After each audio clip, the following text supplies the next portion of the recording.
சமயபுரம் மாரியம்மனோட 7 சகோதரிகள் யாரு தெரியுமா? முதலாவது தங்கை திருச்சி மாவட்டத்தில் இருக்க சமயபுரம் முத்து மாரியம்மன். பல நோய்களை தீர்க்கக்கூடிய கசப்பு சுவையுடைய வேப்ப மரத்தை தலை விருச்சமா கொண்டு தன்னோட பக்தர்களை காத்து வருகிறார். அடுத்தது இரண்டாவது தங்கை திருச்சி மாவட்டம் லால்குடியை சேர்ந்த அன்பில் மாரியம்மன். கண் சம்பந்தப்பட்ட நோய்களால பாதிக்கப்பட்டவங்களுக்கு இந்த கோயில்ல இருக்க பூசாரியால பச்சிலை மூலிகைகளாலான சாறு கண்கள்ல விடப்படுது. இந்த மாரியம்மனோட சக்தியால கோடிக்கணக்கான பக்தர்கள் குணமடைஞ்சிருக்காங்க. அடுத்தது மூன்றாவது தங்கை தஞ்சைக்கு கிழக்கே உள்ள புன்னைநல்லூர் மாரியம்மன். தஞ்சையை ஆண்ட சோழ பேரரசுகள் தஞ்சையை சுற்றிலும் 8 திக்குகளும் எண்வகை சக்திகளை காவல் தெய்வமா அமைச்சாங்க. அப்படி அமைக்கப்பட்ட தெய்வமே புன்னைநல்லூர் மாரியம்மன்.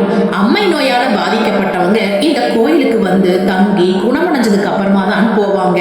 அடுத்தது நான்காவது தங்கை புதுக்கோட்டை மாவட்டத்தில் இருக்க நார்த்தமலை என்கின்ற ஊரில் அமைந்த நார்த்தமலை முத்துமாரியம்மன். நீண்ட நாட்களாகவே உடல் பிணிகளால பாதிக்கப்பட்டு அவதிப்படுறவங்க இந்த கோவில்ல அக்கினி காவடி எடுத்து வழிபட்டால் நோய்கள் தீரும். அடுத்தது ஐந்தாவதாக திருச்சி மாவட்டத்தில் உள்ள தென்னலூர் மாரியம்மன்.